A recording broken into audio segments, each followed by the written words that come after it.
Eu já venho falando bastante isso, né, em relação, né, aos ácidos graxos. A gente vai ter, né, essa questão do ácido carboxílico, que vai estar lá na região terminal, que a gente chama de, né, ácido graxo, né? Tem aqui os carbonos, eu vou ter uma hidroxila ali presente, né? Uma dupla ligação com o oxigênio, né? E aí essa região que normalmente isso caracteriza, né, um ácido graxo, tá? E o ácido graxo, eles vão ser tipos de lipídio. E aí outra coisa importante é quando a gente fala em relação à saturação e à insaturação. Lembrando que cada componente químico ele tem o seu máximo de ligações, tá? Então, cada um vai fazer o máximo de ligações. Aqui seriam carbonos nessas regiões. E ligados a esses carbonos, a gente imagina, né, ter os hidrogênios para completar as 4 ligações que o carbono faz. Então, aqui nessa pontinha seria o carbono, eu tenho aqui uma ligação, outra ligação, e aqui teria um hidrogênio, outro hidrogênio aqui, né? Então, esse carbono aqui tem as suas 4 ligações, e 4 ligações simples, não são ligações duplas. Então, essas ligações simples são mais difíceis de serem destruídas. Então, no momento que elas são mais difíceis de ser destruídas, né? Essa região é a região saturada, é uma região onde eu tenho, né, o máximo possível de ligações e difíceis de quebrar a estruturação. Como acontece nesse primeiro, né, ácido graxo, que ele tem todas as ligações máximas e tudo saturado. Eu não tenho facilidade de quebrar. No momento que eu tenho em algum ponto uma dupla ligação e com facilitação de quebrar essa dupla ligação e formar um novo componente, a gente chama esse ácido gráfico de insaturado. E aí a quantidade de ligações duplas, né, que vai caracterizar se ele é um monoinsaturado, ou seja, ele vai ter uma única ligação dupla, ou se ele vai ser um poliinsaturado, se ele tiver acima de uma ligação dupla ali na sua molécula, certo? Então, estrutura de lipídios, a gente já viu estrutura, né? Revisando estrutura de carboidratos, tá? Ou não, carboidrato não, de proteína. E aí, se falando, outra coisa importante que vocês precisam ter em mente é essa questão, né? Dos lipídios, dos ácidos graxos cis e trans, né? Isso acontece muito na indústria de alimentos, no momento que ele vai fazer a adição de hidrogênios, isso acontece bastante na produção de, de, de margarinas, tá? E quando a gente faz esse bombardeamento de hidrogênios naquele ácido graxo vegetal, naquele óleo vegetal, esses dois hidrogênios que ficam por um lado só, né, eles mudam a conformação, porque no momento que ele está sendo bombardeado, quebra a volta a ligação, quebra a volta essa ligação, e aí ele acaba mudando de posição e ele se transforma em trans. Só essa mudança de posição é totalmente diferente o metabolismo desse ácido graxo para esse ácido graxo. E isso traz diferentes consequências, né, para a saúde do indivíduo, porque o metabolismo desse aqui é muito mais fácil, então é menos acumulável, né? Então tem menos predisposição a doenças cardiovasculares, e o metabolismo desse daqui, né, ele é mais grave, né? Mais demorado e tem, né, maior probabilidade de desenvolver doenças cardiovasculares, né? Eu pedi para vocês fazerem uma atividadezinha com aqueles artigos, né, que falava bastante isso, né, uma revisão sobre esses ácidos graxos, né, falava um pouquinho dos ácidos graxos cis, trans, né, justamente para vocês terem esses pontos, né, para fazer avaliação, tá? E ele pode se complexar, né, esses ácidos graxos, a parte, né, somente ali de ácido carboxílico, né, dos ácidos graxos, se ligar a uma molécula de glicerol, e aí ele se transforma não só no ácido graxo simples, mas no triglicerol, né, ou triacilglicerol, né, formando, né, os lipídios um pouco mais complexos, né, a partir daí. O terceiro importante é o lipídio em forma de colesterol, né, que a gente pode ter como precursor da vitamina D, são importantes na formação de membranas, e a gente vai ter, né, vários tipos de colesteróis, né, que a gente tem, né, de alta densidade, de baixa densidade, né, dependendo da atividade, da maneira que é fornecido na alimentação, a gente, né, vai ter um maior acúmulo ou não, ok? O Ok, método Pro. Sócrates, a gente faz esse método lá no laboratório, né, mas é importante, eu falei aqui na aula teórica para vocês, né, como é que funciona, e é um dos principais métodos que a gente utiliza para fazer a extração, né, de lipídios do alimento. Nesse caso é o que a gente chama de extração de solvente a quente, né? E por que a gente chama solvente? Por que destaque desse solvente? Porque a gente precisa de algo que se ligue, que tire essa gordura do alimento e se deposite, que é justamente o que esse processo ele faz. Nos momentos de lavagem, ele vai fazendo toda a extração desses lipídios que estão ali dentro, né, do meu alimento, tá? E ele vai começar a se depositar aqui nesse balão, né? Por isso que eu falei lá, quando eu falei agora na aula na revisão prática de umidades cinzas, né? Que a gente podia também ter todo aquele processo de secar o balão, deixar o balão lá no dessecador, é justamente esse balão que a gente utiliza aqui no aparelho de Sócrates, tá? Faz essa extração com esse solvente a quente, que é o solvente éter de petróleo ou éter etílico, né, que pode ser utilizado, né? E esse éter, esse álcool, ele consegue se ligar às moléculas de lipídio, né? E extrair, e ele começa a se depositar, e a gente deixa, né, vários momentos onde o álcool vaporiza, chega aqui, né, em forma de vapor. Quando a gente bota água fria aqui dentro, nesse aparelho de condensador, essas bolinhas é onde fica o ar, né? Externamente as bolinhas que não tem contato com as bolinhas, vai ter uma água fria e ele resfria então esse álcool e ele então cai agora de forma líquida e vai fazer essas lavagens ali no alimento, retirando todo o lipídio, tá? Então são formas de fazer extração. Importante vocês destacarem, né, na revisão, né, que vocês vão revisar para a prova, né, essa questão, né, de formas de avaliar, né, lipídio, proteína, né, carboidrato a gente não tem uma forma de avaliar, vai ser pelo método da diferença, tá? E cinza e umidade a gente viu na unidade anterior.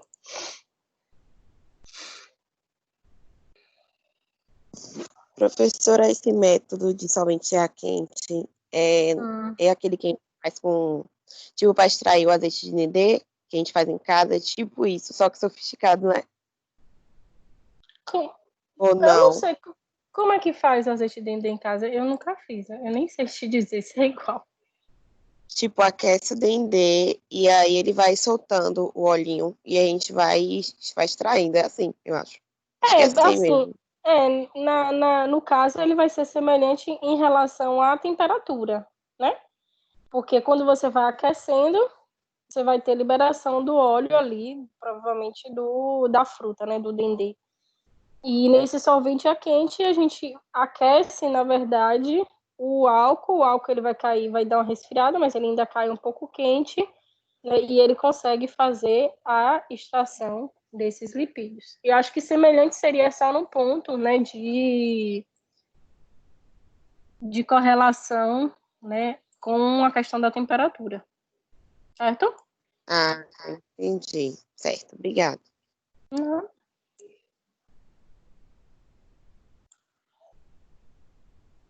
Mas eu nunca fiz e também nunca vi extração de óleo de dendê. Normalmente óleo, quando a gente extrai, né, por exemplo, azeite de oliva, né, a gente faz pressão, né, então é comprimido a azeitona, também aquecido para poder fazer a extração do óleo, né, do azeite de oliva. Eu não sei se em casa, né, normalmente se faz essa pressão, que eu digo é pressão mesmo, né? Pressionar a oliva, né, a azeitona, para poder fazer a produção.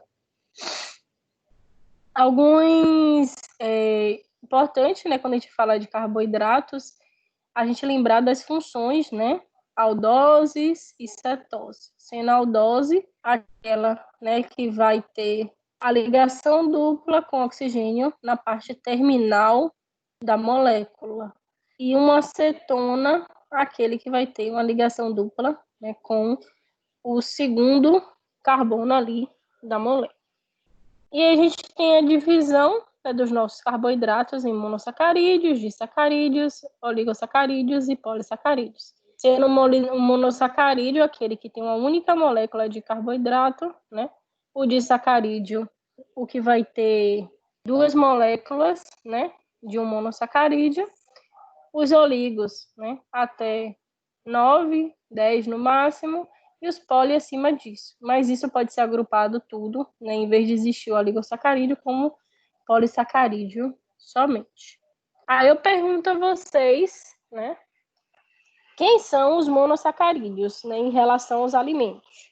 Os três comuns, a gente tem três, né, monossacarídeos que fazem parte, né, dos alimentos, né, os três principais. Quem são?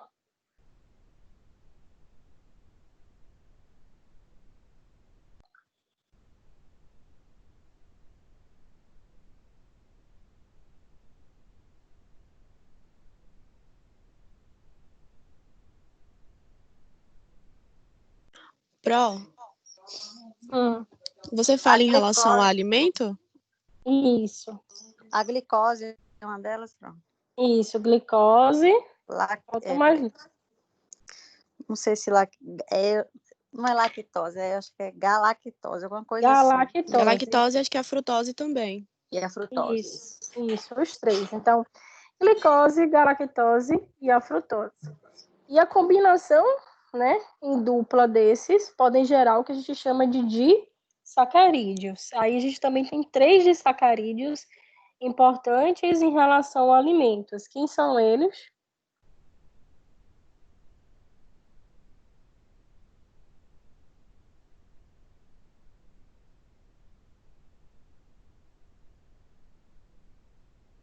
Quando eu junto duas moléculas de glicose, dá o quê?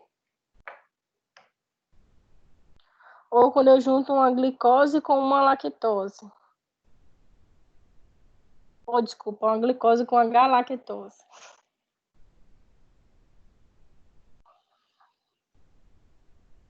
Seria a maltose? Eu não lembro. Glicose com glicose? Ah, Ou a glicose com a galactose?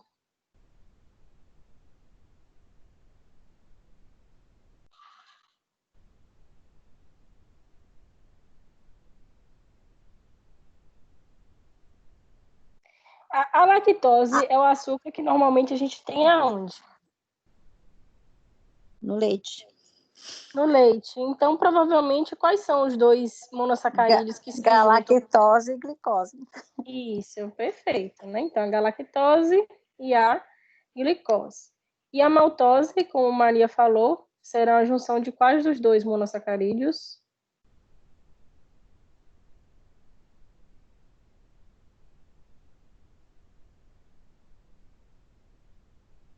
Glicose com glicose.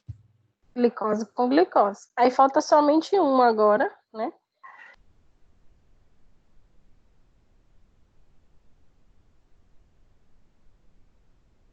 Seria sacarose, professora? É isso que eu ia falar, Isso. sacarose. Sacarose vai ser a junção de quais, né? Monossacarídeos? Glicose e frutose. Isso, que no caso, né, a sacarose, ele vai ser o que a gente mais encontra nas frutas, né? A sacarose ou a frutose, né, que vai ter essa molécula de frutose. Assim, outra coisa importante, né, é como esses disacarídeos são unidos, né? vai ter essa ligação com condensação, ou seja, vai ter um enlace glicosídico onde eles vão compartilhar o oxigênio, mas vai ser extraído uma molécula de água, né, para que esses esses monossacarídeos se liguem e virem disacarídeos. Se eu tiver um monte ligado, aí já vai ser, né, um polissacarídeo. Deixa eu ver mais se tem alguma coisa que que eu acho importante, né? Questão do amido, é importante também vocês, né? Outro ponto importante para vocês revisarem, né, antes da prova, né? Principalmente, né, as formulações do amido. Né? A gente tem 2 tipos de estruturação que o amido pode ter. Ou a amilose ou a amilopectina, né, que são envolvidos nessa formação desse polímero de amido, né, sendo a amilose linear e a amilopectina é o que dá a ramificação, tá? E outra coisa importante, né, do amido vai ser a questão, né, de como a gente hidrata esse amido, né, vai ser sempre numa temperatura, né, entre 55 e 75 graus, onde a gente consegue romper essas pontes de hidrogênio e que a água consiga, né, internalizar, entrar aqui na molécula do amido e ele vai então ser, né, hidratado, né? Ele deixa de ser um polímerozinho e passa, né, uma formação de gel. No momento que a gente tem redução da temperatura, a gente pode ter, né, o extravasamento dessas moléculas de água dentro do amido, que é o que a gente chama, né, de retrogradação do amido. Ele vai tentar voltar ao inicial, mas ele não vai conseguir, e aí pode dar aquele aspecto mais envelhecido, né, nos alimentos que a gente coloca com composição de amido ali, tá? As reações, a gente já falou das reações importantes, né? A reação de Maillard, reação de caramelização, né? Lembrando que a reação de Maillard, ela vai estar envolvida, né, com açúcar redutor, que é aquele que vai ter a região carbonila, ou seja, tem que ser uma aldose, tá? E um aminoácido que tenha lá, obviamente, ele tem que ter o grupo de nitrogênio para que ele consiga, né, fazer a redução. E normalmente, né, com o aumento da temperatura, né, a gente vê esse escurecimento, que nesse caso, como a gente discutiu, né, ele não é enzimático, não tem enzima funcionando, diferente da polifenol oxidase que acontece, né, nessas estruturas. Então, outro ponto importante que vocês precisam, né, caracterizar são essas reações e também a questão, né, de reações enzimáticas e não enzimáticas.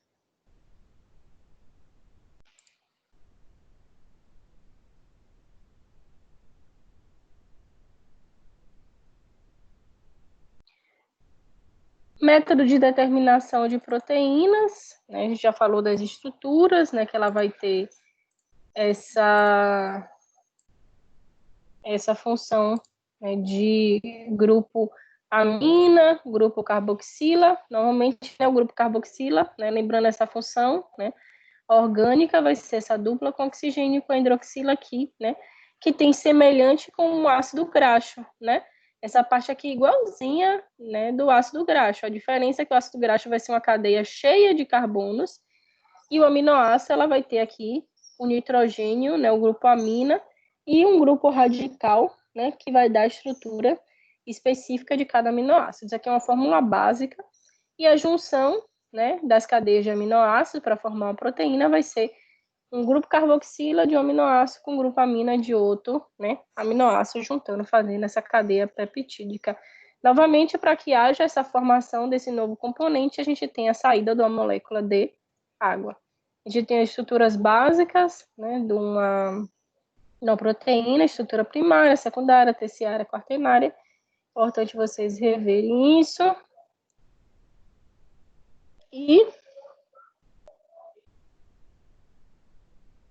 as questões de composição, uma proteína importante, né, que vocês têm que estruturar e entender é o glúten, né, porque ele é importante na formação, né, de alimentos, né, no momento que a gente vai querer dar elasticidade a massas, normalmente a gente utiliza né, alimentos que tenham glúten para poder, né, fazer essa formação de massas. Hoje a gente tem adaptação, principalmente por pacientes que têm doenças metabólicas que não podem fazer ingestão de glúten, né, ou doenças imunológicas, como é a doença celíaca, né, que tem intolerância ao glúten. A gente tem feito adaptações, né, para que não se utilize o glúten na composição, na formação de novas massas, né, e tem sido substituído. Lembrando que também é um alimento, um componente que é obrigatoriedade você dizer que existe ou não existe, né, lá no seu rótulo do seu alimento. E o método mais utilizado, né, é o método Kildo, né, que vai ter, sim, gente, o digestor que eu falei que a gente utiliza para a parte inicial das cinzas é esse mesmo aqui, ó, que tem na imagem, é semelhante ao que a gente utiliza lá no laboratório de bromato. Aí aqui a gente faz a primeira parte de digestão, a gente vai aquecer com ácido sulfúrico para ele quebrar, né, todas as moléculas, ele vai se ligar, né, ao nitrogênio que tem presente nessas proteínas, e aí depois a gente vai destilar, né, e retirar somente o nitrogênio que tem agora nessa formulação desse primeiro passo. Retirou o nitrogênio, agora no terceiro passo desse método a gente vai titular, ou seja, vai quantificar o quanto de nitrogênio foi, né, extraído, né, destilado e passado para aqui somente o nitrogênio, e agora aqui, né, o titulado com o hidróxido de o cloreto, né, justamente para poder saber a quantidade de nitrogênio que a gente tem ali naquele determinado alimento, tá? Outro ponto importante que vocês precisam enfatizar, ok?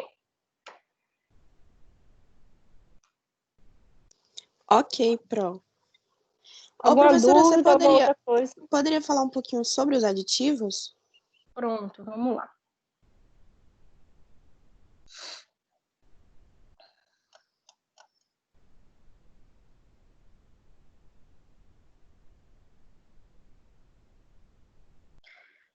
Só lembrando, né, que aditivo, quando a gente fala esse termo aditivo, é algo que a gente vai adicionar, né, que não é algo natural, normalmente é algo de forma sintética, né? A gente também tem aditivos naturais, como, por exemplo, a vitamina C, mas aquilo que não é comum, né? Deixa eu falar, a composição daquele alimento, né? Por exemplo, um aditivo, a gente pode utilizar um edulcorante, que é um adoçante, né? Naturalmente, a gente não vai ter adoçantes sintéticos no alimento, né? E nem na matéria-prima daquele produto. Então, a gente adiciona, né, os adoçantes, muitas vezes faz a retirada dos açúcares, né, da glicose, para que indivíduos que eles não queiram, né, calorias que são provindas da glicose, ou indivíduos que têm doenças metabólicas, como, por exemplo, a diabetes, né, e que não produza de forma suficiente ou não produza mesmo a insulina, eles possam, então, né, ter essa possibilidade de poder ter acesso àquele alimento. Então, desses tipos de aditivo, né, vocês podem observar que são os edulcorantes, que a gente também chama de adoçantes, né, no alimento, tá? Oi. Eu vou falar no caso dos outros. do corante, ele é um antioxidante, né? Não, alguns corantes a gente pode adicionar com a intenção de antioxidante, né, mas com a intenção também de dar cor ao alimento, né? Algo sintético, algum corante artificial, né, para dar cor, né? Por exemplo, né, aquele, esqueci o nome, que normalmente é o produto comercial, anilina dietética, mas não é anilina, não. É anilina mesmo, né? Anilina dietética, né, que é aquela que a gente pode adicionar no alimento, é algo que foi extraído de forma sintética para dar cor ao alimento. Então, nem sempre os corantes eles vão proporcionar a redução da oxidação, mas ele pode ajudar na proteção do alimento. Mas a intenção dele, inicial, né, ele foi criado para que dê cor àquele alimento, né? Por exemplo, como eu dei aquele exemplo das jujubas, né, na aula. Na jujuba, a gente não tem o morango para dar aquela cor vermelhinha do morango e ter a jujuba vermelhinha. Mas se adiciona algo que tem a cor vermelhinha, um corante sintético, para que o indivíduo ele tenha a sensação de que ele está se alimentando com algo que tenha realmente o morango. É só para a gente ter, né, a aceitação de mercado, da coloração e no produto final. Mas alguns eles podem ter boa estabilidade, né, à luz e reduzir a questão da oxidação. Mas o que a gente chama de antioxidantes, ele vai entrar realmente na classificação de antioxidantes. Então, a gente vai ter algumas moléculas que eles vão fazer o quê? Eles vão evitar, né, que substâncias oxidativas, normalmente os radicais livres, né, ou produtos do oxigênio que estão aqui no ambiente, eles não entrem em contato com o alimento e façam oxidação das partes do alimento, né? Uma macromolécula que sofre bastante, né, com essa pressão de radicais livres e substâncias oxidantes derivadas do oxigênio são os lipídios, tá? Então, normalmente, alimento que tem muito lipídio, a gente tem que adicionar um antioxidante, e a gente tem 2 liberados pela Anvisa, né, que é o ácido ascórbico e o ácido cítrico, né? Lembrando que o ácido ascórbico é a nossa vitamina C, tá? E aí, no momento que tem contato com o oxigênio, quem vai ser oxidado inicialmente, né? O ácido ascórbico. Mas se eu deixar muito exposto por muito tempo o alimento, nem o ácido ascórbico ele consegue, né, reter essa oxidação. Então, os corantes é uma classe de aditivo e os antioxidantes é outra classe de aditivo, tá? Mas um corante, ele pode ajudar também na proteção de oxidação do alimento, né? Mas ele não foi, como é que eu posso dizer, criado com esse intuito, certo? Certo, Pro, entendi. Obrigada. Nada. Outros corantes, tá, gente, que a gente pode usar, né? Não só aqueles sintéticos, mas, por exemplo, eu posso extrair a clorofila de plantas e adicionar um corante, né? De natural, né? O próprio caramelo que a gente faz, né? A gente pode usar o caramelo para coloração, né? Eu já vi algumas receitas, por exemplo, de arroz doce. Aí você quer deixar o arroz doce mais escurinho, a gente faz um caramelo e depois adiciona na receita do arroz doce. Então a gente deixa, né, o arroz mais escurinho, então um corante natural, por exemplo, né? Ou carotenoides, que são, né, pigmentos extraídos de vegetais, né, normalmente vegetais do laranja, né, até o vermelho, né, são os pigmentos que dão cor, né, aquelas cores que dão nos vegetais. A gente pode extrair, né, esses pigmentos de forma natural, né. Tem até uma prática que a gente vai fazer, né, de como fazer a extração desses carotenoides lá no laboratório de bromato, tá? E aí a gente pode usar, depois de extraído, como corante do próprio alimento, tá? Ou isso a gente pode fazer até na própria cozinha, né? Quando você pega o tomate, né? Faz aquele molhão de tomate que você aquece ali, você já está, de alguma certa forma, né? Extraindo carotenoide, né? Quando você também adiciona, né?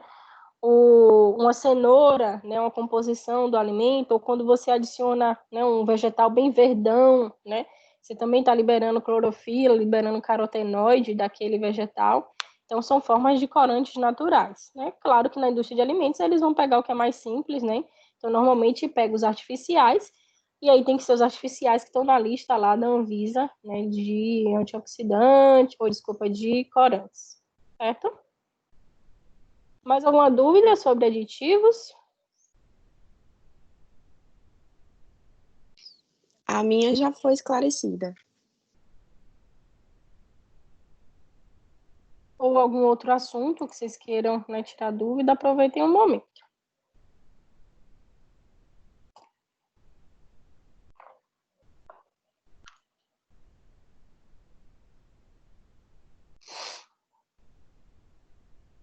Nada? Tudo certo?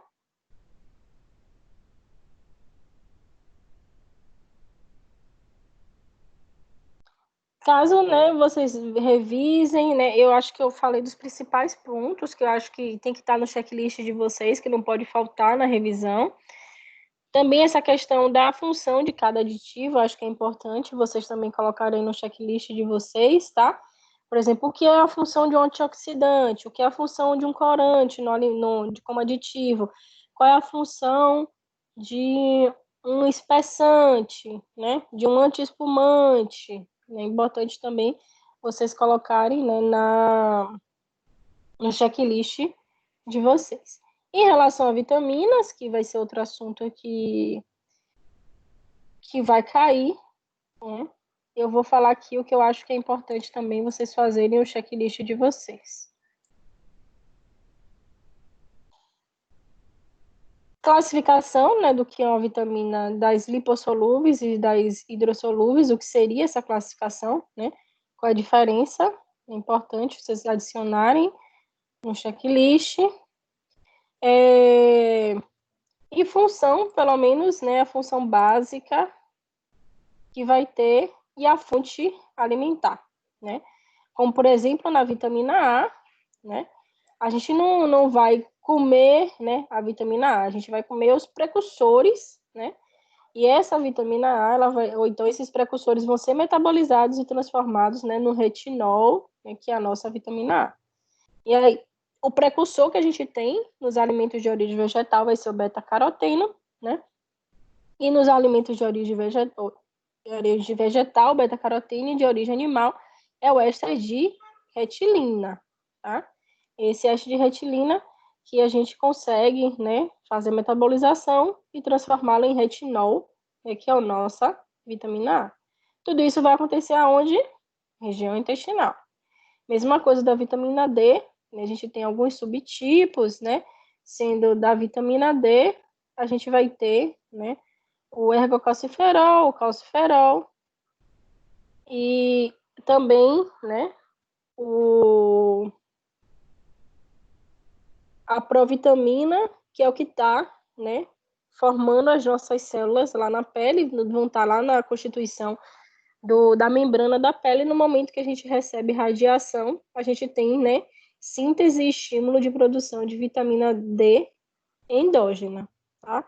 Mas não esperar só que o sol faça o trabalho dele, a gente precisa também de fontes alimentares que tenham a vitamina D. Você falou o quê quando a gente recebe a radiação? Por exemplo, quando a gente recebe radiação V na nossa pele, a gente tem, né, a provitamina D, né, que vai estar fazendo parte da membrana das nossas células, tá? E no momento que ele faz parte da membrana das nossas células, quando a gente recebe a radiação, ele então vai ser modificado, né, metabolizado e transformado em vitamina D.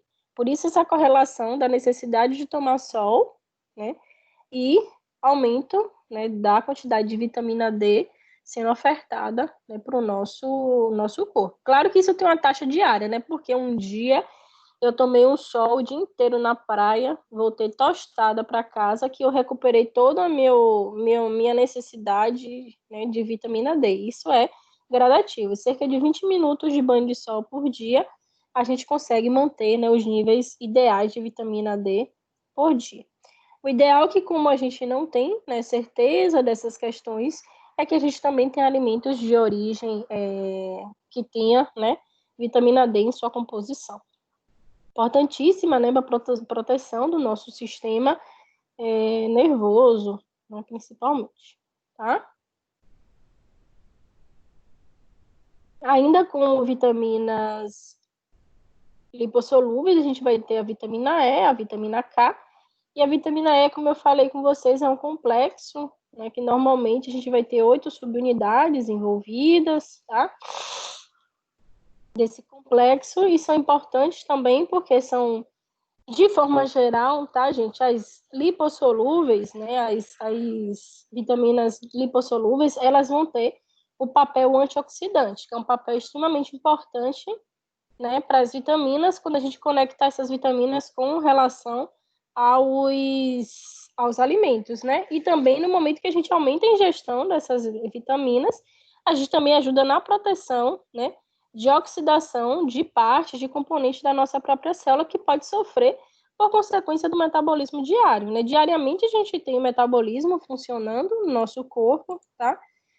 Tá ali fazendo quebra de proteína, formando novas moléculas, formando novas partículas, e nesse momento a gente vai ter, sim, né, formação de radicais livres, a própria respiração, né, aeróbia, que é a respiração que vai ter como aceptador final de elétrons o oxigênio, ela vai ter formação de radicais livres, tá? Então, no momento que a gente tem a oferta ideal de vitaminas, né, e principalmente as lipossolúveis, né, das hidrossolúveis, a vitamina C também ela é antioxidante, ela vai ajudar nessa proteção. Então, ajuda na proteção do alimento e ajuda na proteção também do nosso organismo quando a gente mantém os níveis ideais de vitaminas.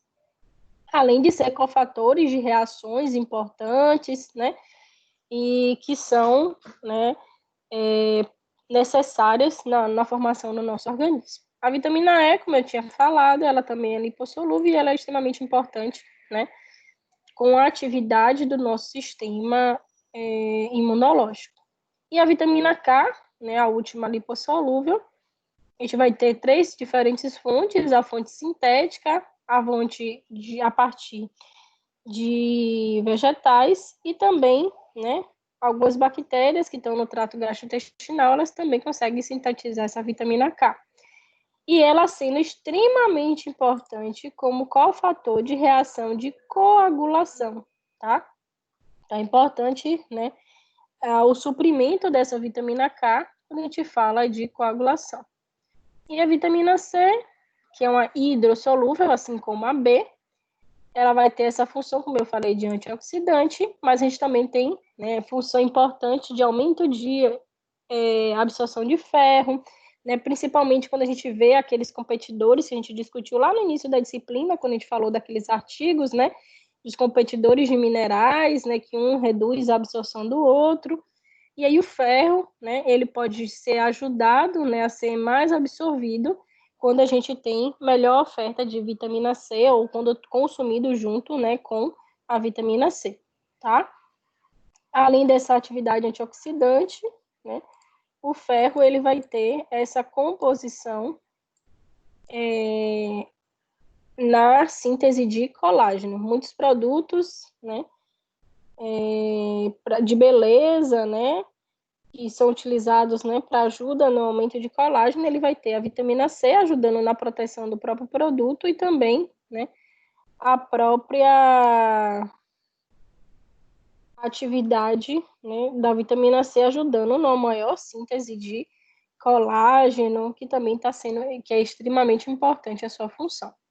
E da vitamina B, coisas importantes que vocês devem, né, adicionar no checklist, a sua atividade, né, correlacionada com o sistema nervoso, né, a proteção do sistema nervoso e algumas vitaminas, né, desse grupo de vitamina B, como a B6, o ácido fólico e a B12, estão extremamente correlacionadas, né, com a formação dos nossos glóbulos vermelhos. Então, quando o indivíduo tem redução dessas vitaminas, eles vão desenvolver um tipo de anemia, né, que é a anemia megaloblástica. Então, são pontos importantes, né, que vocês devem destacar quando se fala das vitaminas, certo?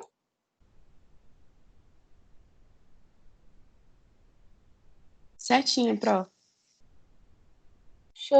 Eu coloquei esses slides no portal, vocês sabem dizer? Não coloquei não, né? Eu vou colocar agora. Não, então, eu gravei